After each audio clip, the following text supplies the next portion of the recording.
Plastic এমন জিনিসে দাঁড়িয়ে গেছে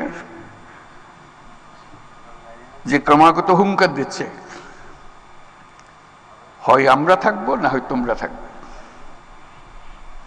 দুজন একসঙ্গে থাকতে পারবে না, এর জায়গা নেই। এবং তাদের জয়যাত্রা অব্যাহত রয়েছে। তারা দাঁড়িয়ে দাঁড়িয়ে খিলখিল করে হাসি আমাদের অসহায়ত্ব দেখে, আমাদের উদ্যোগের অভাব দেখে, যে আমরা সব জয় করে নিলাম, তোমরা কিছুই করতে পারতেছ না। এই এমন এক জিনিস প্লাস্টিক, যার জন্ম আছে মৃত্যু নাই। এই হলো তার বৈশিষ্ট্য। পৃথিবীর সব কিছুর মৃত্যু আছে, তার মৃত্যু নাই। এসব ক্রমাগত বাড়ে, ফলে সবকিছু সে জয় করে ফেলবে। আজকে যে আমরা মাইক্রোপ্লাস্টিকের কথা বলছি, এটা তো মাত্র শুরু। হেন জিনিস থাকবে না, তার বিচরণের বাইরে থাকবে। আমরা দিবস উদযাপন করে ঘরে ফিরে যাব, যথারীতি আগের মতো প্লাস্টিক ব্যবহার করব। এ সামান্য একটা জিনিস, এই এমন কি ক্ষতি করতে পারে আমাদেরকে, আমরা করতেই থাকবো। মন্ত্রণালয় বলছে প্লাস্টিক বোতল রাখা যাবে না, আমরা হাসাহাসি করব। কাজ নেই তো, একটা প্লাস্টিক বোতলের পেছনে লাগছিল না। এভাবে প্লাস্টিক অগ্রসর হবে। আমরা যদি আমাদের লাইফস্টাইল পরিবর্তন না করি, এই যুদ্ধে সামগ্রিকভাবে মানুষের পরাজয় অবধারিত, এর থেকে মুক্তি নাই।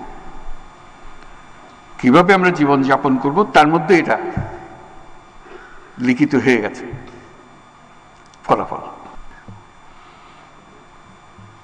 এই পথ থেকে আমরা কিভাবে বের হব, সেটাই হলো এখন আজকের দিনের বিবেচ্য আলোচ্য বিষয়।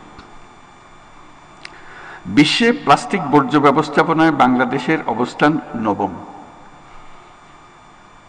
এতে খুশি হব নাকি নারাজ হব বুঝতে পারছি না। মানে কারো কোনো অবস্থান থাকবেই বা কেন এটার মধ্যে? এই জিনিসের জন্য আমরা কেন আত্মাহুতি দেব? পরিষ্কার আমরা সুইসাইডাল পথে আছি, আত্মাহুতির পথে আছি।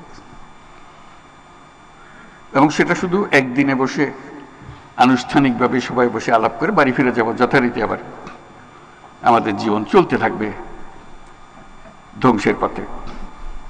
প্লাস্টিক ব্যবস্থাপনা ঠিকঠাক না থাকায় পৃথিবীর জলাশয়গুলো পলিথিন আর প্লাস্টিকে ছেয়ে গেছে।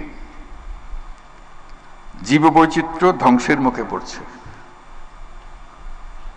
কেন? আমাদের কি শক্তি নাই বলে? তা না,